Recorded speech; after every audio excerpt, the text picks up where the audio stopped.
How does the human brain build itself? How do circuits in the human brain wire together? For instance, how does one tiny neuron in the outer layer of the brain send a thin axon all the way to the spinal cord, find the right neuron, and then control muscle contraction as we extend a hand and grasp a glass of water?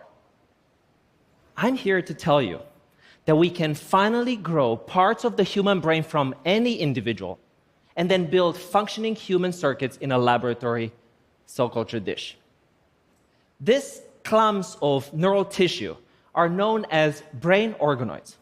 And when we put them together to form circuits, they become assembloids. Assembloids could be key to understanding how the human brain is built. Today, most of what we know about the human brain comes from studies in animals, typically mice. And while we've learned a lot from these animal brains, the characteristics that make the human brain unique and uniquely susceptible to disease remain mysterious.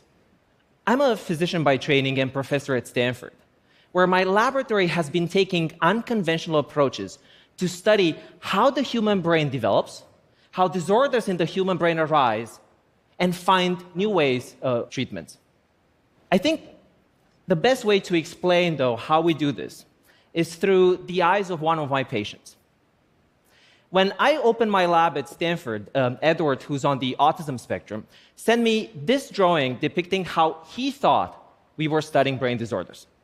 Now, to paraphrase him, he said, "What I think you're doing is you're climbing up a ladder, poking holes in people's brains, and then use tiny telescopes to watch neural cells." Of course, that's not what we do. So I called him up, explained the process, and then next morning, he sent me another drawing, which I think ended up being a quite accurate representation of the work that we and many others now are doing. Again, to paraphrase him, he said, "You're taking skin cells from patients that have specific brain disorders, then doing some mumbo-jumbo to the cells to push them back in time and turn them into stem cells. And then he knew that stem cells can be coaxed to become any cell type. So then you're taking them and turning them into brain cells that form brain circuits." That's right. We can build human brain circuits in a dish. How is that possible? Building on the hard work of biologists over the past 15 years or so, we can today take any cell type from any individual and then push it back in time to turn them into stem cells and then guide those stem cells to become any other cell type. We start by asking a patient to provide a small skin sample. We then take those